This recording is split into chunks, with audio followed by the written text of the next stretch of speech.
Awesome. So welcome everyone. My name is Dr. Lani Roy. I'm the coordinator of the Emerging Psychedelic and Plant Medicine Network with the Department of Health. Really excited to be here. When I imagined tonight, it was really to acknowledge that we're coming to the end of no doubt, a really busy year. And as health professionals, we often do so much PD for our clients. But I really wanted this experience to be for you guys, to experience some self-care and just some practical tools for connecting with self and the breath. I run the Signs of Life Psychology, which is a organisation which really seeks to support the growing ecology of psychedelic medicines in Australia and around the world. Some of our partners are EGA and PRISM, Mental Health Foundation Australia, Australian Psychedelic Society, and a lot of my students support their work. And my goal is that when people work with me, that they get a little snapshot, integrative approach of multiplicity. That there's many players in this field: harm reduction, ceremonial, clinical, recreational, and we need to hold all of that. We need to hold that tension and support each other, get to know each other, and find a way to bring these medicines safely into the mainstream. And before we introduce Mickey, we might just spend a moment connecting into the country. And if you like, you can close your eyes as well, just for this little part, as we drop into this space together and shake off the busy weekend. Just acknowledging the traditional owners of the lands in Australia, which we all come from, and their songlines, incredible artwork, and their knowledge, and so much wisdom and dreaming. You might like to imagine a really special place in Australia that brings meaning and connection to you. Your garden, a stream, river, mountain, the beach. We have these incredible resources and allies here in Australia, and can do much better to nurture and protect them. Just acknowledging incredible medicine altars around the world who've sat in sacred ceremony by fire in a teepee, through seasons, solstice, equinox, and all the jungle angels who've been making these medicines for thousands of years. May we bring this medicine and balance the science and the sacred as we weave this into our labs and our clinics and our Australian context. Very much. And Mickey, what can I say about Mickey's space? I have met him through community, through some really trusted, respected members of my support network and my extended family. And when I met him, I was really struck by how old is Mickey's space, because he feels like this eternal teenager, but he's got incredible wisdom. And I love that about you, Mickey. This is energy for life, and tonight we're calling this the breath of life, which I think is really fitting. And DJ and yoga instructor, breath worker, and just a beautiful person to have in your presence. So you might like to share a little bit more about yourself. Over to you. Thank you, Lani. That's a really sweet introduction. Appreciate it, and really grateful that you invited me to come on board today to do this little presentation, this little breathwork session with you all. Thank you everyone for joining in as well. So maybe just a little bit about myself, and I understand that this is for the Psychedelic and Plant Medicine Network, so maybe a little bit in relation to that as well. Predominantly I'm a yogi, and that's my path. It has been for many years. But people often ask me how did I come to yoga, and actually I usually shy away from that question, but I feel like I can be honest about it in this network, because it was really psychedelics that brought me to yoga in my early 20s, experimenting with psychedelics as one does, and it really, I guess, showed me a different taste of what I thought reality was at the time, and so it opened up, I guess, a different dimension to me. And when doing my research on some of the pioneers of let's say, the psychedelic movement, I found a lot of them looked to the East for their inspiration, and a lot of them went over to India to learn about yoga and meditation, and so that's where I went as well. I was inspired to look into yoga, and have ever since been working with that practice. So that's as you say, Alana, maybe I do hold a little eternal youth in my character, but yeah, I'm 52 years of age now, and so that's, it's maybe 30 odd years that I've been on this path of yoga, and it's a never-ending path of self-inquiry, essentially. I mean, it's, most of us know about the asana practice, the physical practice of yoga, but ultimately the practice of yoga is the practice of self-inquiry, of understanding or diving into inquiring about our true nature. So that's, you could say, in a sense, that's the spiritual aspect, and it's interesting because I guess through my journey with both psychedelics early in the piece, and then going really deep into yoga without thinking, well, there's no need for psychedelics anymore. But then also having been exposed to the shamanic path later in life, and heading over to South America and working in that sphere as well, sort of a marriage again of exploring the psychedelic realm, and but still with that intention of self-inquiry through the sacrament. And it wasn't really until quite recently, that I discovered. So, I mean, I'd always heard about it, but I discovered through one of my mentors and teachers in Advaita Vedanta. Advaita Vedanta is the non-dual philosophy of India, which stems back thousands of years, and the original text that we know of, which talks about that, is the Rig Veda, which debatable how old it is, but as far as we know, it's one of the oldest texts known to man. So it could be 7,000 years old, might only be 4,000 years. But when it gets to thousands of years, we don't really have the capacity to really know its full history.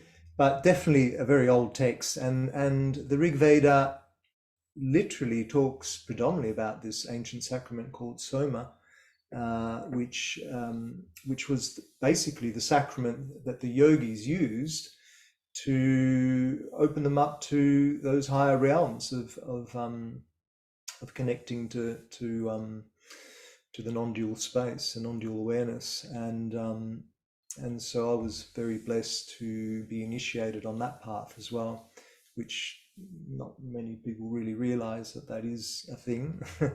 But yeah, it is in existence still. I mean, it was thousands of years ago, and it still is now. So yeah, that's sort of in a nutshell, my story. I mean, now my main focus is teaching yoga to others, and teacher training as well, teaching others to become yoga teachers. But I'm still very connected with my path of self-inquiry, through studying Advaita Vedanta, through studying these ancient texts, but also working with the sacrament of soma. But today we're here to practice some breath work, and I'm going to teach you a few basic breathwork techniques, and which in one sense can be useful for us to navigate when we are working with sacraments or psychedelics, but more so just to use in our everyday life to do what breathwork or pranayama, as we call it from the yogic perspective, does best, is to enhance our vitality, essentially enhance our vitality and our well-being, and reduce stress and anxiety, but also bring us into a beautiful state of, let's say, if we work with pranayama quite regularly and quite deeply, we can come into this place which I call pranic intoxication, which is, it's a very safe intoxicated place. I used to, when I was younger, quite enjoy cannabis intoxication, but for many years that's that, you know, I've let that go because it came with all its side effects as well, and the pranic intoxication comes with no side effects at all. It comes instead it brings us a lot more clarity and vitality, but still having that sense of well-being and feeling pretty good. So yeah, that's what I'm going to guide you through today. So a couple of things about pranayama itself. So pranayama, the word pranayama means prana is the life force, and ayam is the expansion or the enhancement of the life force. So it's not just about a breath per se, so not just about maximizing, which, you know, good breath work does. It maximizes our lung capacity and enhances our breathing apparatus, and does all the amazing things that does for our well-being physically, and of course mentally as well, because once we breathe deep and we breathe well, that calms the mind. Essentially, it helps to switch on our parasympathetic nervous system and bring us into a more relaxed state of being. But the yogis also look at this breath work as enhancing the pranic network of our being. So the pranic network is the we call it the pranamaya kosha, which is the sheath of the pranic layer, the pranic channels, which the yogis call nadis, these channels, which the Chinese medicine model calls it the meridians, which are the energy channels that a lot of therapists, probably some of you, work with in, let's say, acupuncture, where you place a needle on a certain point, which stimulates the energy flow in that channel. So basically, pranayama, in that sense, is a tool to help enhance the vitality in this pranic system, to help move the energy, but also to be able to strengthen these channels, strengthen these networks, so that we are able to hold higher frequencies of energy. So one of the aspects of the yoga practice is also working towards this idea of tapping into the Kundalini energy. And Kundalini energy also requires, if it's going to move through you at a heightened frequency, then it requires your pranic network to be strong enough to be able to hold that high frequency. So yeah, so it has beautiful effects on all sorts of levels. Physically, of course, it enhances lung capacity. Mentally, it calms the mind. Energetically, it strengthens our energy system to be able to withhold these high frequencies, which also, you know, on a sideline, I guess, with psychedelics, there is the potential of those frequencies that can be tapped into. So again, it just gives us a greater protection in a way to be able to hold those frequencies, because sometimes we hear of people having bad trips, or you know, going off the rails from having taken too high a dose of a psychedelic, and often it might be that the frequency was too strong for their energy system and seemingly can blow a fuse. So having this kind of breath work as a practice that we work regularly can help us in all facets of our lives. So yeah, let's have a look. We'll actually, first of all, before we do anything at all, I'm just going to open the little chat thing here, and what I would like you to all do is just to become aware of your breath. So we're just going to explore our breath first and foremost. So for the next little while, if we can make sure that we're comfortably sitting, so sitting ideally with a nice upright spine, so preferably not lying down or slouching. Upright spine helps to keep that energy system moving clearly. And what I'd like you to do is just to become aware of your breath. So without changing your breath or anything at all, or altering it, just becoming aware of the nature of your breath. And what I'm going to do in a moment is I'm going to get you to count your breaths in a moment. But I'd like you just to keep breathing naturally. So your natural rhythm. Don't try and breathe deeply right now. And you will somewhat, just when you start to focus on your breath, you'll breathe a little deeper.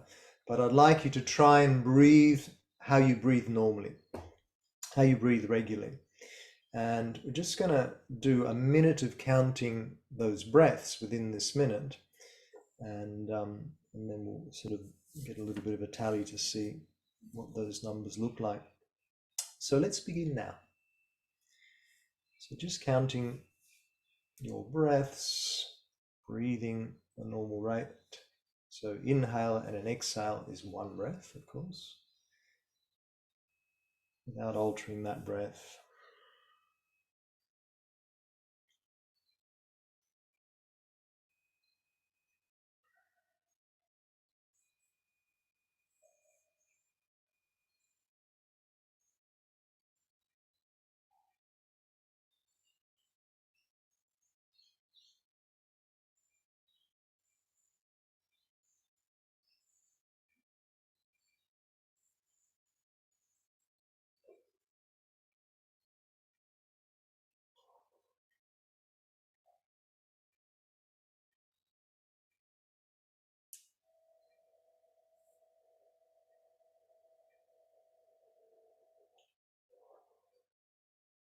And stop. So there we go. There we had a minute of counting our breath. So what I'd like you to do is just in that little chat window, if you can, just write down what your result was. How many breaths did you breathe in that minute? And look at that, we're getting a real variety of counts. Distracted. So yeah, everything from, wow, someone there that had 5, or Debbie, wow, amazing. So obviously the lower the count, yeah, we're looking towards the lower count, and the higher count is the less preferred score. But it doesn't matter. It's just an experiment. It's just to get an idea and just to show, if you see that chat window, quite a varied number there, anything from 5 to 22 or something like that. So there's an interesting saying that the yogis didn't measure their life by the amount of years they lived, but rather by the amount of breaths that they took. And so the average person breathes around about 15 breaths a minute. And if we look at those scores there, that's kind of like the average actually. We've got quite a few, 15, 12, 15, 11, 12. Quite a few around about that. And for the average person breathing 15 breaths a minute, it generally would equate to around about 75 to 80 years of life. And so for those of you breathing more like 10 breaths a minute, in theory, that would equate to 100 years of life. And so someone there who's breathing 5 breaths a minute looks like you might live to about 200, according to this theory. uh, and of course, those who are breathing 20, 22, then I suggest you really up your game with learning to breathe a little slower if you want to live a little longer. Of course, this is all just a theory, but it gives us an idea of the importance of how breathing slower, breathing deeper. And we all know, obviously, from the basic kind of tenure, if someone's stressed, you just say, "Hey, take a deep breath, man," and a couple of deep breaths helps the person to relax. So yeah, that's my encouragement, is to learn to breathe slower, to breathe deeper, to breathe fuller. And so one of the first techniques we will learn tonight is the full yoga breath. And so to understand the full yoga breath, we first of all need to understand the 3 parts of the breath. We have abdominal breathing, where we breathe nice and deeply into the belly. We have thoracic breathing, where we breathe predominantly into the chest. And we have clavicular breathing, where we breathe up into the collarbones. Now, ideally, during the day, our sort of go-to breath should be an abdominal breath. This is where we can breathe deeper, we can enhance the lung capacity, and where we generally switch on the parasympathetic nervous system with more ease through the deeper abdominal breath. Now, thoracic breathing is kind of second best, and can be used for certain breathing techniques. But clavicular breathing is kind of where you don't want to breathe, and it's actually where a lot of people do breathe. Clavicular breathing, when you're stressed and anxious, that's where the breath sort of tends to come to. And then that type of breathing just exasperates that stress and anxiety. So take a couple of deep breaths into your belly. So just breathing your abdominal breath. And then just notice how you can, when you focus on expanding your belly, you might even bring your hands there, breathing into the belly. Focus how you can press the hands away when you expand the abdomen. Essentially, of course, we're just moving the diaphragm muscle, expanding that, which presses into the abdomen, which then seemingly we breathe into the belly. But we can breathe a little slower, a little deeper when we breathe down there. And just maybe a couple of those breaths with the eyes closed, just in your own time, with the aim to lengthen and deepen that breath. Just start to notice how, by focusing that breath into your belly, you can breathe longer, you can breathe a little deeper than if you weren't so.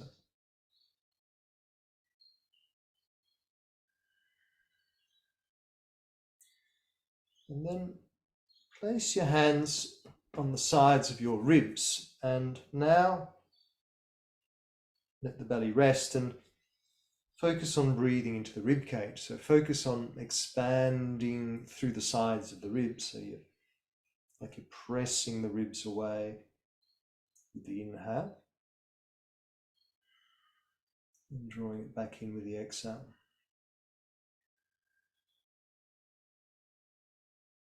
What I feel is immediately, I feel a slight raise in my heart rate when I breathe in this space regularly without engaging the belly.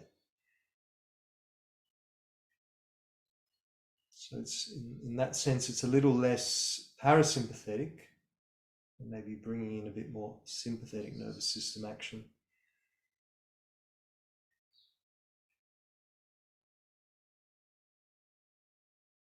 And then finally, let's see what it feels like to breathe into the collarbones, into the clavicle breathing. Now, to do that really well, or really, really badly, is to let's just kind of bring the arms beside the body, so you're squeezing the sides of yourself, lifting up the shoulders, and then just breathing into the clavicle there. And you should be able to feel that when you kind of bring yourself into that physical position, that even if you try, actually you can't really breathe very deeply in this kind of stiffened position. And that, think about if you're breathing like this all the time, how you might feel. And that is essentially how a lot of people do breathe, maybe not so exaggerated with their shoulders all hunched up, but there's certainly a few breathers out there like that. And add in breathing through the mouth. Let's not even go there by practicing that, but if you did breathe in through the mouth and just into the clavicular area of the body, your breath and your state of being would become super anxious and stressed. So luckily, we have the capacity to understand that and realize that that is not the ideal way to breathe.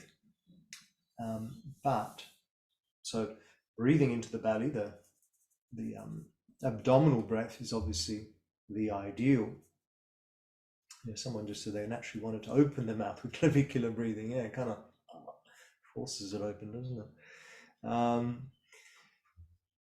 So abdominal breathing is kind of let's say the second best way of breathing. The best way of breathing, of course, is the full yoga breathing. And so that's what we'll now try and do. And for full yoga breathing is essentially to bring in all those three parts into one breath. So that it requires a little bit of attention to the way in which we're breathing. It requires a little focus, and but we'll give that a go, and hopefully we'll feel the benefits of this type of breathing, which are essentially brings us into a much more relaxed state of being, state of mind. So basically the idea of a full yoga breath is to breathe first into the abdomen. So first it's the abdominal part, then we expand into the thoracic, and then finally we just kind of top up the breath up at the clavicle to the top of the lungs. And kind of in that order of frequency and importance. So that first half of the breath pretty much is focused on the abdominal part of the belly expanding. The next, let's say, half is focused in the chest, and then the final part is at the top of the lungs. So if we had a count of 7, which is a nice count to have for a full yoga breath, we would breathe the first 4 counts into the abdomen, into the belly, the next 2 counts into the chest, and the final count up into the top of the lungs. So 4 into the belly, 5 and 6 into the chest, and 7 up to the clavicle. Now, when you exhale, there's different schools which say, some say exhale from the top to bottom, and some say from the bottom to top. It doesn't really matter. You can work out which works best for you. I like to do it from bottom to top, sort of the way we came in, the same way we go back out. But yeah, it can be either way. But the important is the inhale is to get the 4 counts into the belly, then into the chest, and finally to the top of the lungs. So we'll do that, but let's just have a little stretch first, because we've already been sitting for a while, and let's just move the body a little first before we work with this rhythm for a little while. So a couple of stretches. let's bring your left hand down and reach the right arm up and stretch it over to the left side of your space. And just pause there for a couple of breaths. So you're in this stretch here, we're opening up the chest area, the side body. So we're expanding some of those muscles, intercostal muscles between the ribs, which need to be activated to breathe nice and deeply into the chest, and expanding the waistline too, which is obviously where we breathe into the abdomen. Let's go the other side. Stretching through your left side.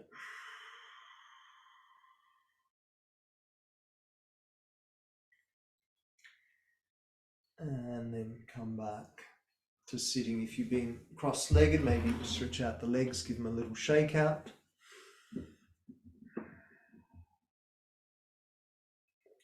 And then we'll come to sit again. And now we'll work with that practice for a little while. So we'll work with it. So we'll work with it in a meditative way, in the sense that we really bring our awareness to the practice itself and really focus on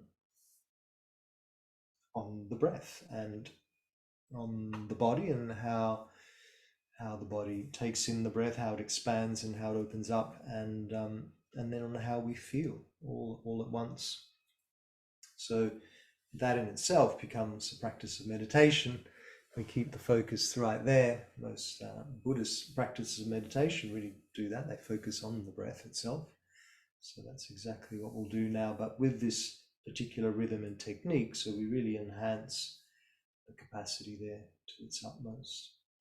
So what we'll do is I'll guide you for the first few rounds. And of course, like the number shows, we've all got different lung capacity. So my count of 7 might be fast or might be slow for you. So don't, if it's too slow, then if you need to finish earlier, then finish earlier. Don't let it stress you out. We're aiming to do the opposite of that. So if it becomes stressful in any way, then you may need to find your own rhythm, your own count. But I'll guide the first few just to try and get an overall rhythm, and then let you go for a little while in your own time, so that you find a rhythm that's comfortable for you. So you, in the sense, you can slow down that count or speed it up if you need. But ideally the rhythm is continual, so the inhale and the exhale same length and same speed each count. So let's try that. So you can close your eyes if you like as well to really dive in. When you're ready, let's release the current breath. And we'll breathe into the belly, 2, 3, 4, chest and to the top of the lungs, and exhale from the belly, 2, 3, 4, chest and top of the lungs. Inhale, belly, 2, 3, 4, rib cage and to the top. Exhale, belly, 2, 3, 4, 5, 6, 7. In 1, 2, 3, 4, 5, 6, 7. And out, 2, 3, 4, 5, 6, 7. In belly, 2, 3, 4, ribs and 7. And out, 2, 3, 4, 5, 6, 7. And in, and now keep going in your own time. So just finding your own rhythm there, your own count.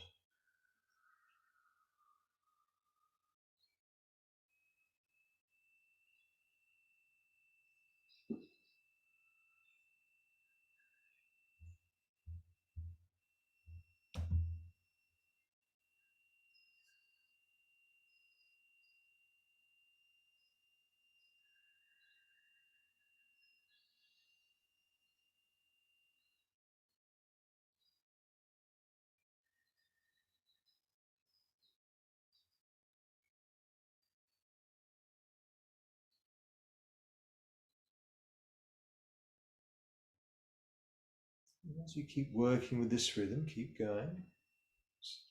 for another couple of minutes if we can.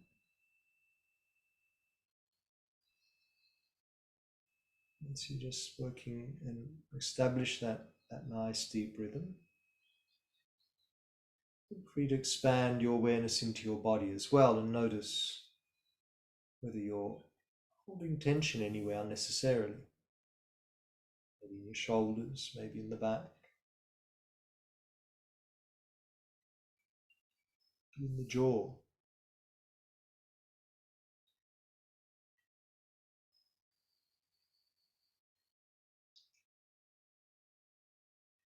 And so aim to relax the body. Just the minimal effort of keeping the spine upright, the body at ease, breath nice and deep and slow, mind at ease.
And so just maybe keeping the eyes closed for now, just start to come back to a regular breath. Well, you might find that your regular breath might want to be more in line with this full yoga breathing. But notice how you feel. Notice where your mind's at.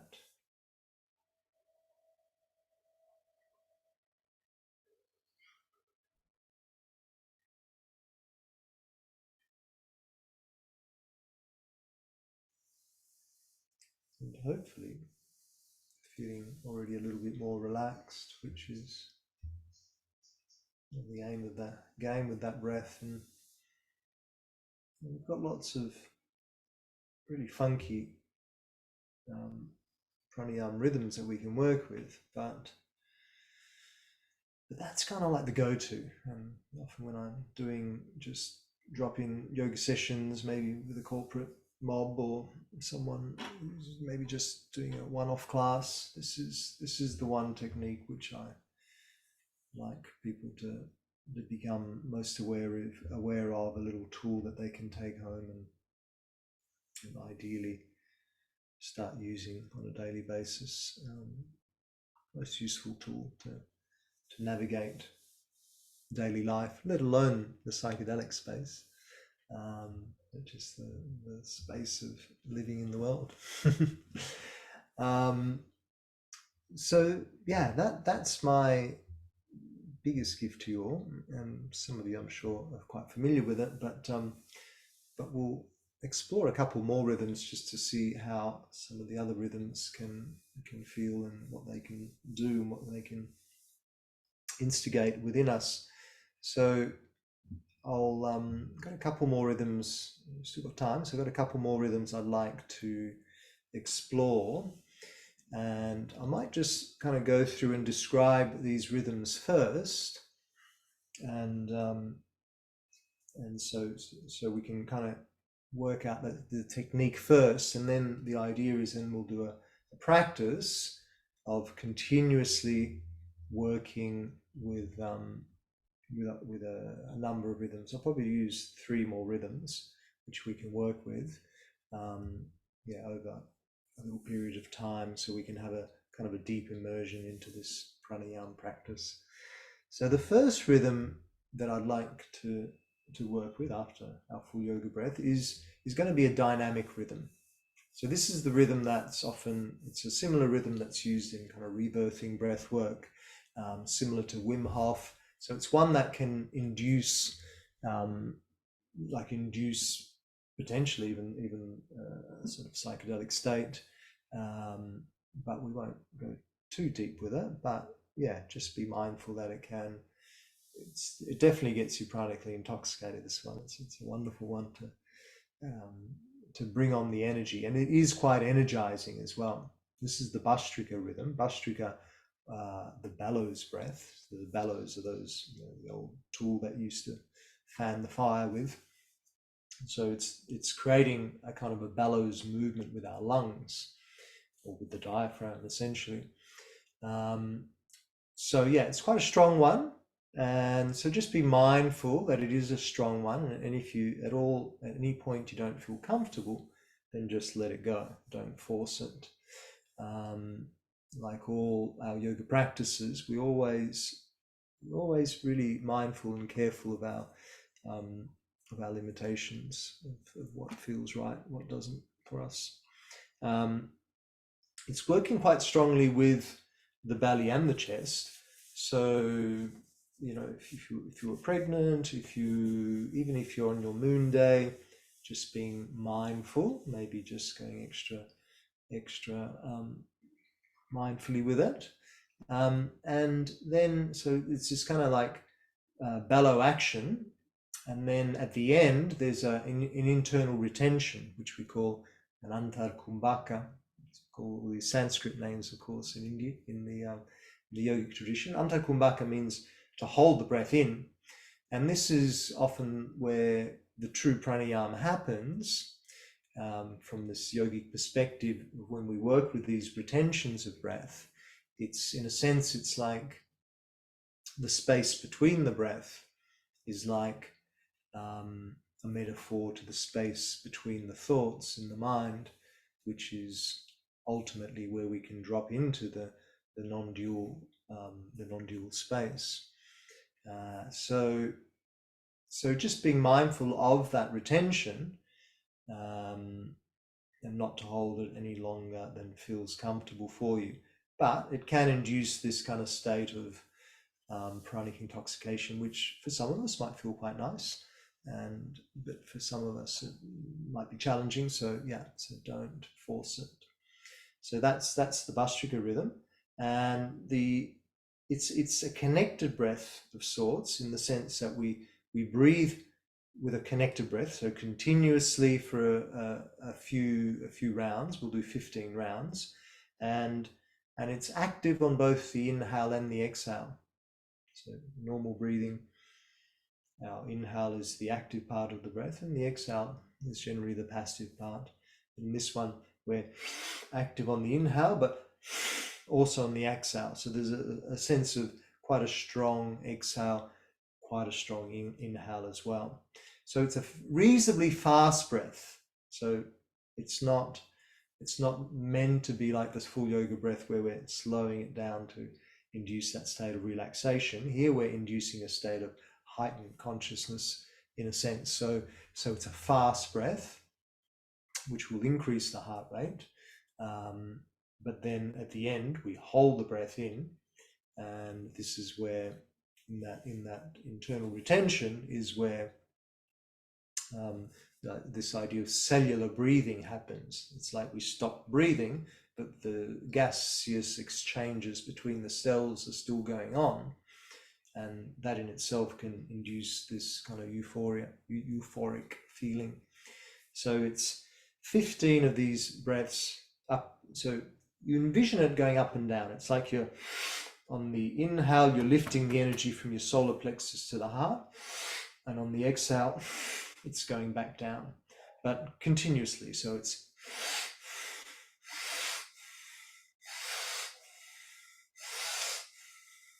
in a sense, it's creating this kind of hyperventilation.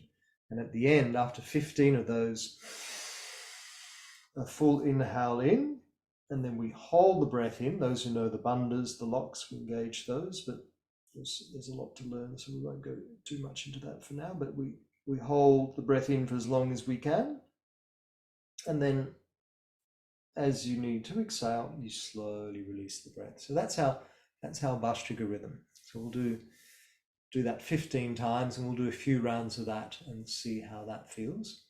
Then after that, we'll slow things down because that'll bring up our energy. And so then we want to even it out by slowing it back down.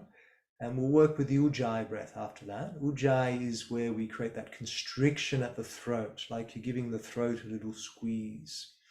So essentially, it's like it's the action you'd make if you were fogging up a mirror. You had a mirror out in front, you go. So that action with the throat, that. But we always breathe in and out of the nose in yoga. So it's with the mouth closed, but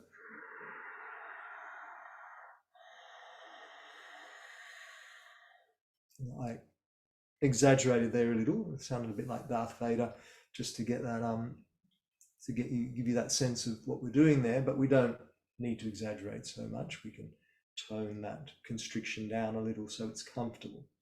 But that breath there in itself, it's the one we use often in our asana practice.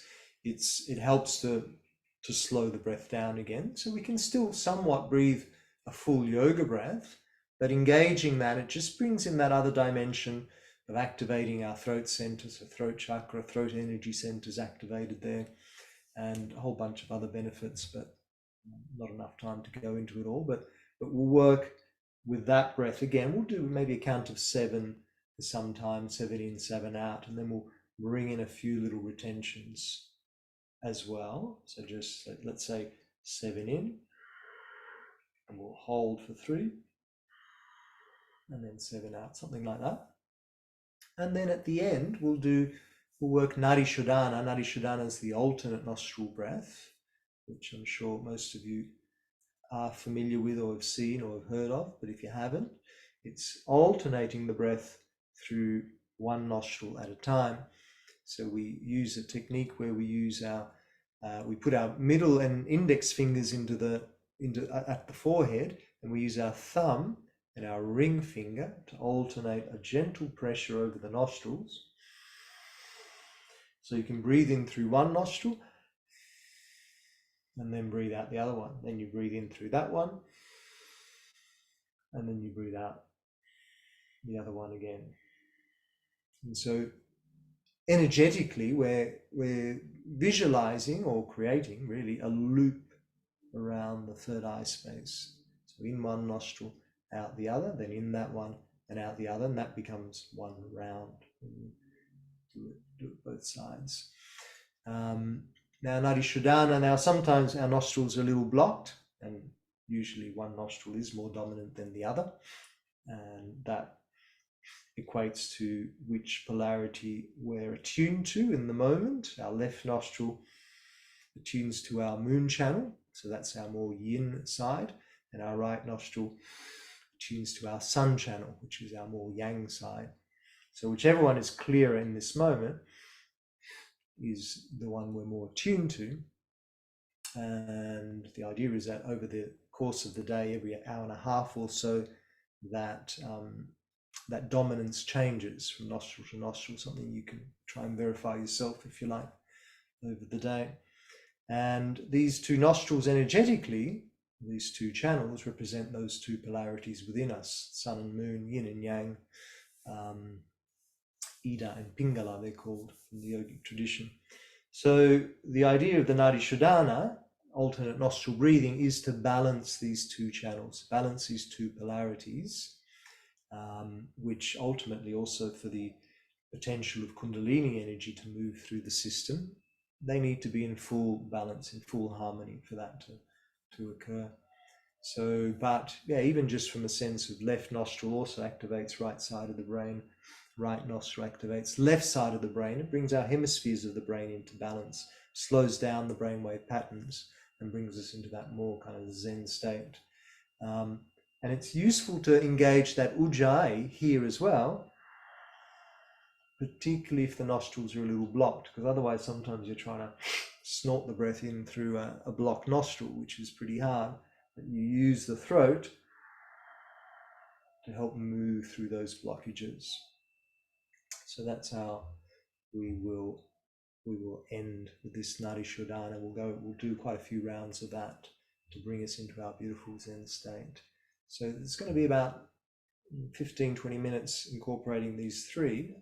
So again, we'll have another little stretch out the legs, and maybe if there's any questions at all before we dive in, not general questions, but just relating to these techniques, we'll have a little Q&A at the very end again. But if there's anything that anyone would like to ask before we dive into the practice. Good, I must have been clear. So let's dive into this practice. So we'll work with three of the Bhastrika rhythms. They're quite strong ones. And then we'll work a little bit of time with the Ujjayi, and then a little bit of time with the Nadi Shodhana, alternate nostril breath.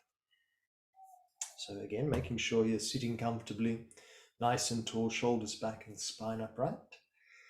And working with the Bhastrika rhythm, so these 15 breaths, active on the inhale and the exhale. Try and keep the breath connected, so it's sort of bouncing up and down. Almost, it's nice to visualize almost that you've got like a ping pong ball in the spine. You've got the air kind of moving it up and down, up and down. And we do 15 of those. And then after the 15th, we inhale deeply, we hold the breath in for as long as we can, and then release slowly. So let's work that together. 15 in, out.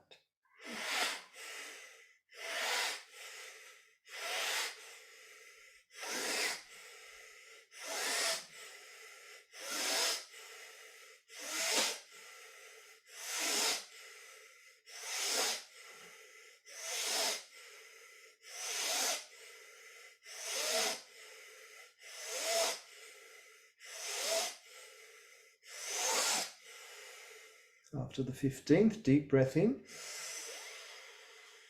and hold the breath in. Hold for as long as you can.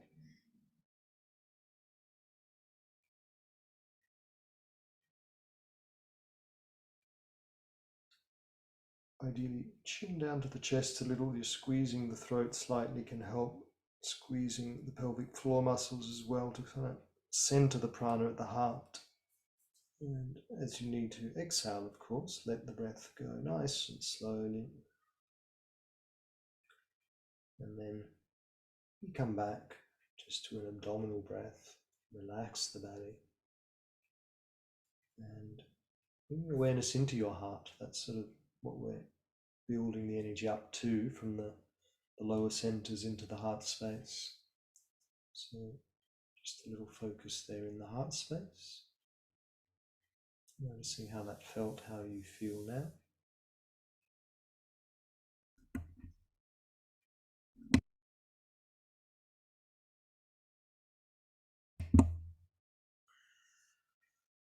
And then we'll work the second round. So second round of Bhastrika rhythm, bellows breath.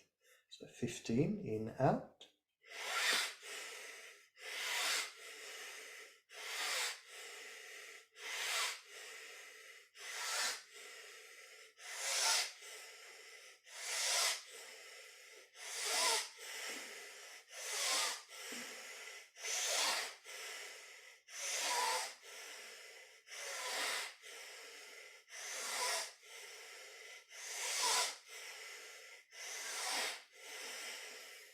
Again, up to the 15th, deep breath in.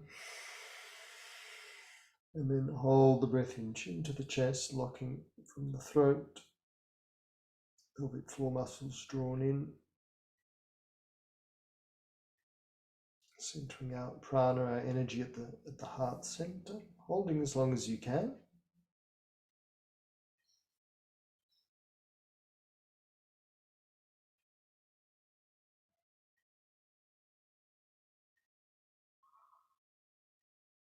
And then when you need to exhale, just gently releasing the breath.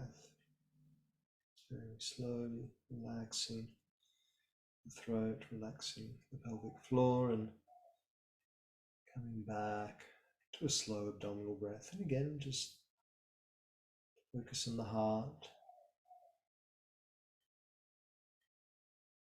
Noticing how you feel, maybe feeling that energy that it permeates through the body, through our system.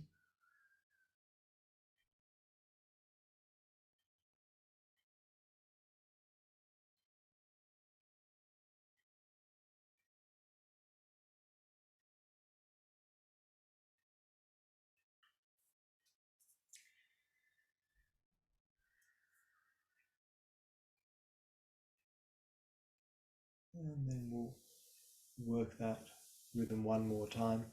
So one more, last round of our Bastrika, bellows breath. So 15 in, out.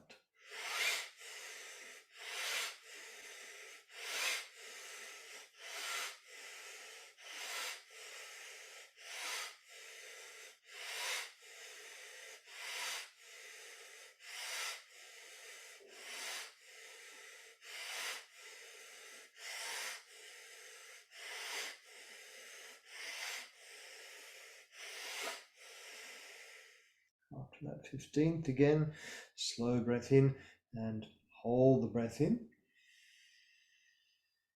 Holding, locking the throat, locking the pelvic floor.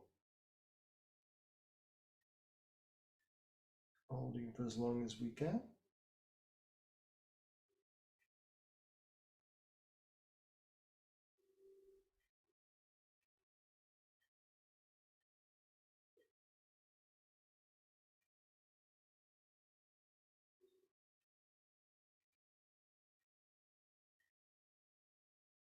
We need to exhale again, and exhale nice and slowly.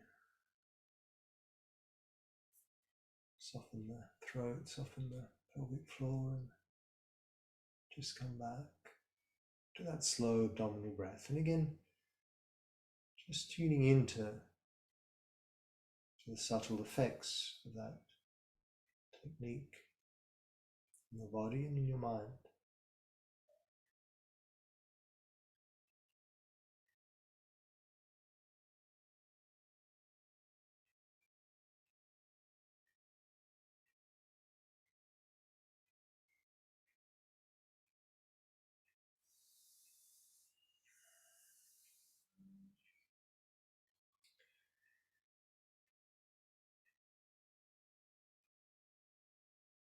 So I suggested that's an energizing one. Generally, we would do that one first thing in the morning.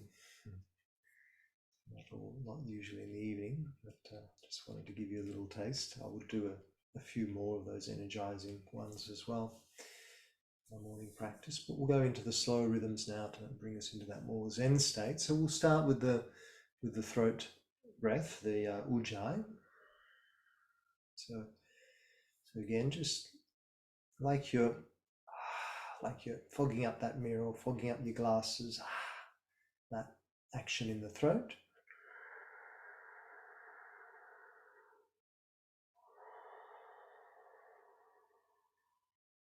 We'll breathe together again. I'll work a count. We'll do a count of 7 again for a few rounds, and then I'll inspire a few just short retentions as well. So try and work with me again. But if the count doesn't match your capacity, then feel free to change the count to what works for you. So let's try and work for this count of 7 though. Let's release the current breath. And breathing in, 2, 3, 4, 5, 6, 7, and out, 2, 3, 4, 5, 6, 7. In, 2, 3, 4, 5, 6, 7, and out, 2, 3, 4, 5, 6, 7. In, 2, 3, 4, 5, 6, 7, and out, 2, 3, 4, 5, 6, 7. In, 2, 3, 4, 5, 6, 7, and out, 2, 3, 4, 5, 6, 7. In, 2, 3, 4, 5, 6, 7, and out. 2, 3, 4, 5, 6, 7. With a little hold. In 2, 3, 4, 5, 6, 7. And hold 2, 3, 4, 5. And out. 2, 3, 4, 5, 6, 7. In 2, 3, 4, 5, 6, 7. And hold 2, 3, 4, 5. And out. 2, 3, 4, 5, 6, 7. And in, and now keep going in your own time. So maybe just finding a count that really suits you to keep working with continuously. So inhale and exhale, same count, but the retention, just a comfortable retention. Don't make it too long, but it can be a little longer than 5 or maybe a little shorter than 5, maybe just 2 or 3. And try to work continuously for a few more rounds in your own time.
And then after finishing the next exhale, let's complete that technique. Then moving into our final technique, our Nadi Shodhana, the alternate nostril breath. So it doesn't matter which hand we use. Generally we say the right hand, but it can be your left hand. I'll use my left hand to mirror you, but also my right arm's, I've got a bit of an injury in the arm there, so it's easy to hold my left arm up. But if the arm gets tired, rather than slouching, bring the other hand up to hold the elbow, or switch the arms at any point. So see if you can stick with it. Of course, if it's not comfortable, then release it. But let's give it a go. So we'll do this for a good 5 minutes. See how we go. So bringing our hand into position. So index finger, middle finger on the forehead, and the thumb and the ring finger alternate the pressure there. Ring finger and little finger kind of act as one unit to alternate the pressure there. Spine nice and upright, shoulders back. So avoid any slouching. And let's release the current breath. Pressure over your right nostril.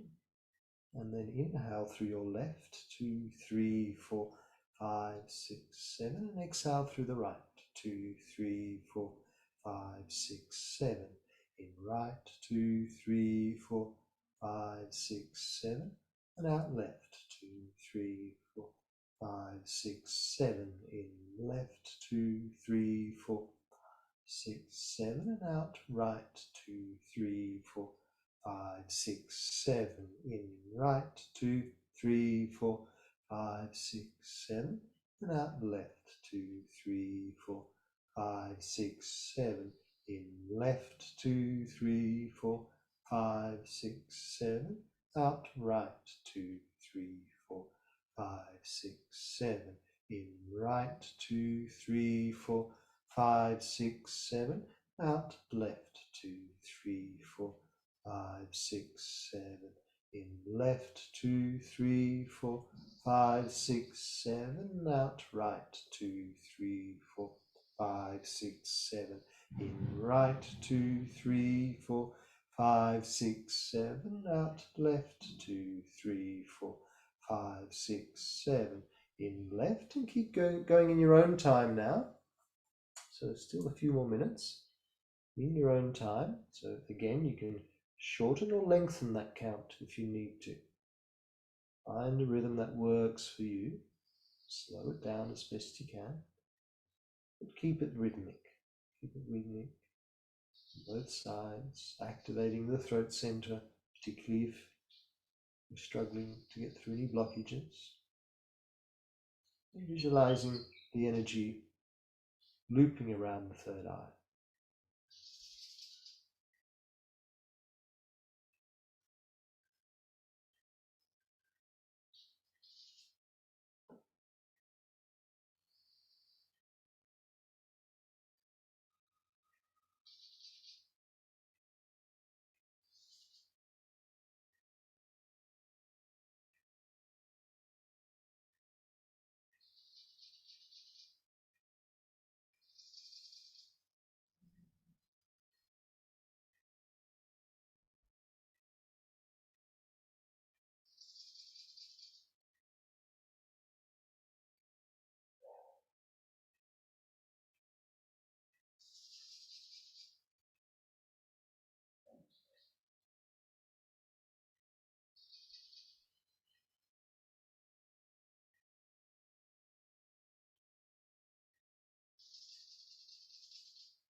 Allowing the breath itself, the pathway of the breath, the sensations of the breath to be your focus.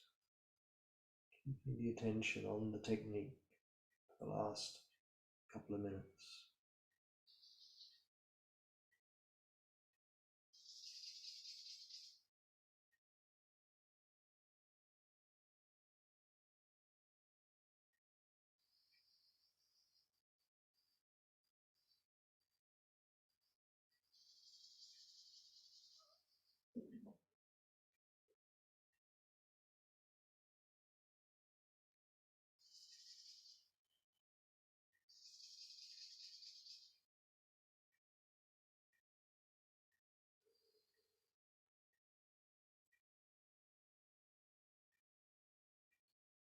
If we're still going, maybe just another minute, but maybe releasing the count, just intuiting the count now.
And then if we're still going, let's complete the next round with an exhale through the left nostril. So keep going till you complete the round.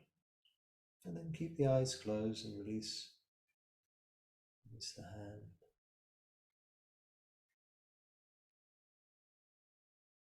Just have a little pause where we just witness our state of mind.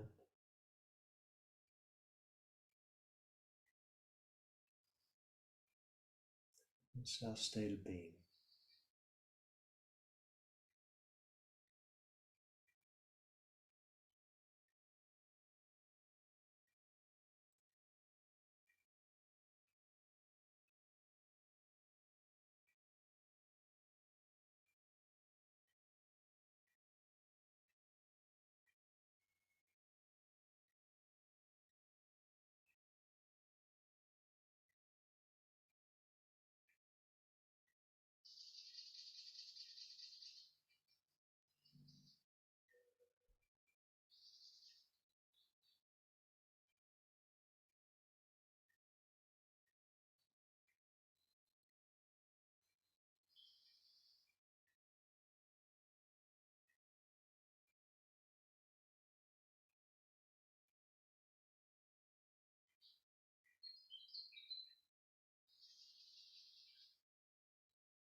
Noticing the presence that permeates our beingness.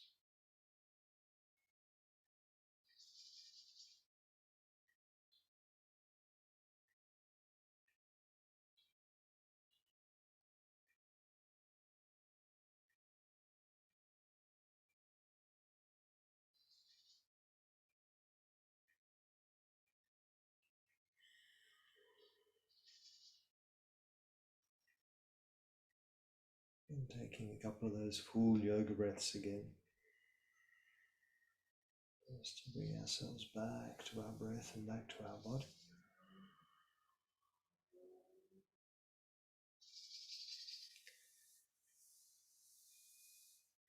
And then we'll blink the eyes open.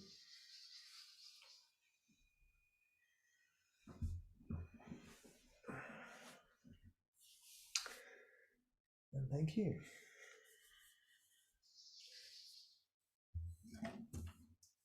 And so we've still got a little bit of time for some Q&A if there's any questions or anything at all anyone would like to ask. Maybe everyone's a bit zen right now, so it might take a couple of moments to drop back into the mind space. Yeah, Vicky, and feel free to put your questions in the chat if you don't want to voice them, and also if you can raise your little yellow hand as well, that can help me see. If not, Vicky, call out. Go for it. I had a question about the out breath. Occasionally, when I'm doing breathing, I find myself not wanting to breathe in, and there's a full deep out for quite some time. And I just wondered if there's any further information that sometimes that can happen for a while if I let it happen freely, and then it's usually followed by some really quick full breaths that seem to not that I feel panicked, but it's like a really quick filling or something that, so I just wondered about that. And I noticed it up in wanting to come through when we did the second exercise, that I relaxed and had this long not wanting to breathe moment. Well, I mean, it's a better habit than having a longer in breath, to be honest. Okay. Just generally speaking, the out breath, if that is longer than the in breath. So some of our techniques, we would actually do that. We would regulate, have a shorter inhale and a longer exhale, because the out breath, the longer out breath and the shorter in breath equates to a more parasympathetic state. So generally that's good, but I mean, if that's just going to happening naturally, it could be a case of just a build. I'm not 100% sure, but a build up of air, of oxygen or carbon dioxide. I'm not 100% sure. Yeah, and so there is that need then to expel it at some point, to balance it out. But I think just practicing these sort of rhythms regularly will help to resolve that, to make it more balanced. Yep. Hope that helps. Yeah, no, it only comes often when I'm breathing and then maybe I've relaxed too much and gone a bit sleepy.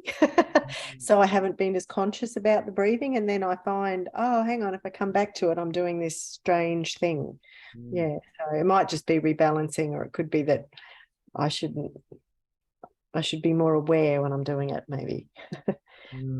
Yeah, well, look, I mean, ultimately, actually the yogis, when I was talking about those kumbhakas, those retentions, ultimately the idea is to get into this state of what's called a kevala kumbhaka, where it's a spontaneous retention. So they you get yourself into a trance state where you actually stop breathing for some time. It's kind of like the transcendental state that yogis tap into. But yeah, that usually takes quite a bit of time and practice. I've had that happen when I've done transpersonal breath work, and we watch for that when we're sitting for clients. And it is quite a very deep state, isn't it? When there's hardly any breath and you're sort of waiting for the next breath. Very deep place. Yeah. Good. Catherine?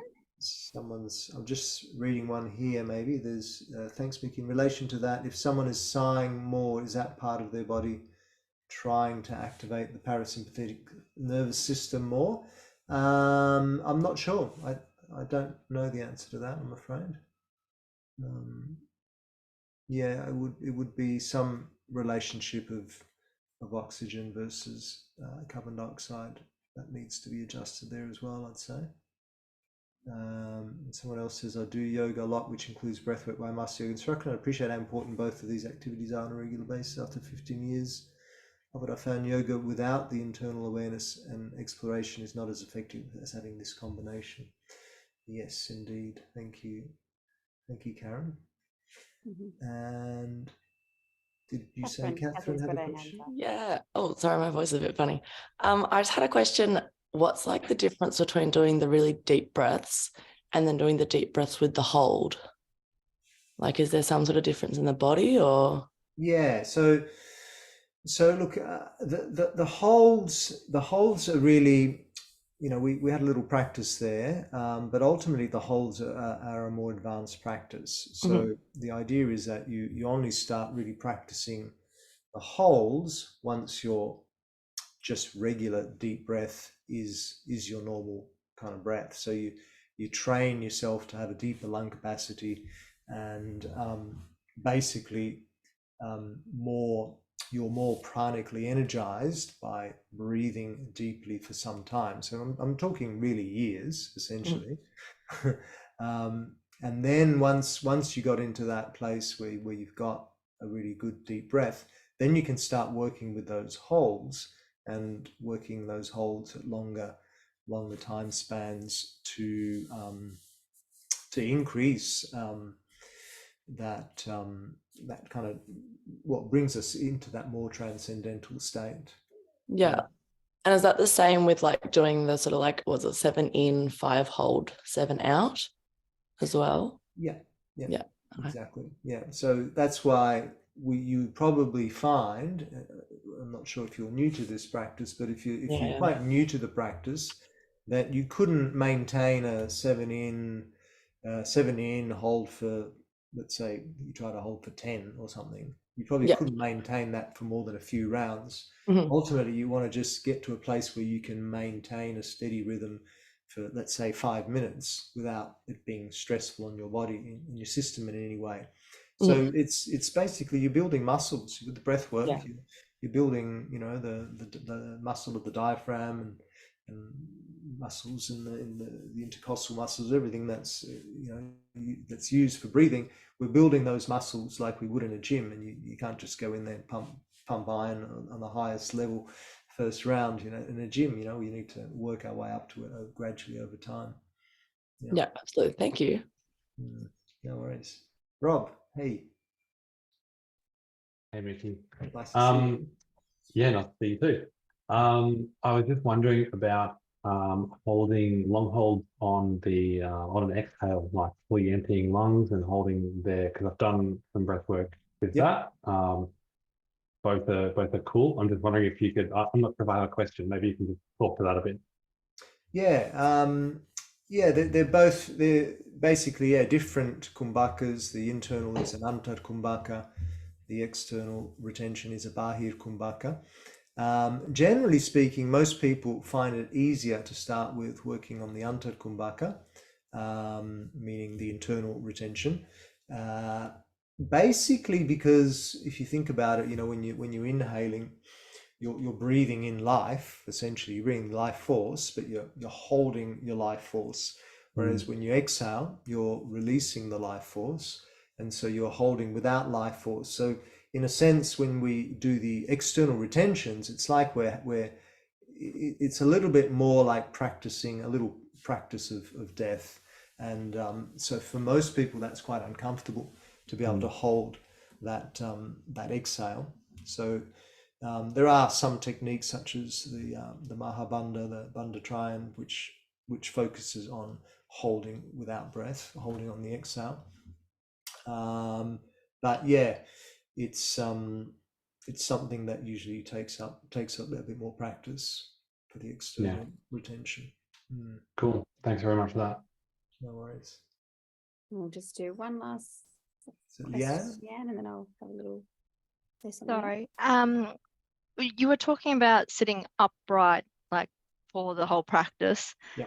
When I do yoga, I find like sometimes breathing over a bolster quite good to open up the airway. What's your thoughts about, being upright versus lying back and opening up over a bolster? Both good techniques. Lying over a bolster and opening up, it's essentially yin yoga, and yin yoga is a beautiful practice. I teach that as well, and it's a really useful practice to release tension and open up the body and open up the lungs and the whole system. And I highly commend that practice. But it's a different practice when you're working consciously with breath work, with pranayama, then really you should be sitting upright, because that's the system, the energetic system of having the spine in alignment. So all these main channels, the Ida and Pingala spiring through the central channel, Sushumna, need to be aligned in an upright position to be most effective for the purpose of pranayama. So for the purpose of enhancing prana, that is the position you need to be in. If you're wanting to just you still open up the lungs and release tension in the body by lying over a bolster, wonderful technique, and breathe deeply to enhance the lung capacity, but it's just a slightly different focus. So you wouldn't, for example, lying over the bolster, you wouldn't do a Bhastrika rhythm. That just would be a bit weird and and uncomfortable, I would say. The sitting position is where it's at for pranayama. And essentially the asana practice, the physical practice, really was designed so that you can sit comfortably and do this breathwork practice and then sit in your meditation for some time. And that's where the rest of the limbs of yoga are all about. It's about that transcendental state through the breath work and deep inquiry into our true nature through the place of sitting upright. And just as I do the closing, Mickey, you might want to put your website in the chat, and so people know how to contact you if they want private lessons or anything like that. So thank you so much for being here. And I guess obviously many people know a big part of my passion is psychedelics, but the more I know about medicines personally and then collectively is that we need a commitment to contemplative practices and to disciplines and to community as well. There's mass globalization of medicines, and 1 or 2 sessions is meant to heal all these medical conditions, when the reality is it's another tool, and it's a doorway into a relationship with the numinous, and also a relationship with suffering, because suffering is always going to be there whether you have psychedelics or not, except psychedelics, community and contemplative practices can bring a little magic and light to that suffering. So really looking forward to next year on this channel having more workshops like this that isn't just focused on psychedelics, but tools that can help us integrate altered states of consciousness and really start to embody this wisdom from a somatic perspective and also relational as well.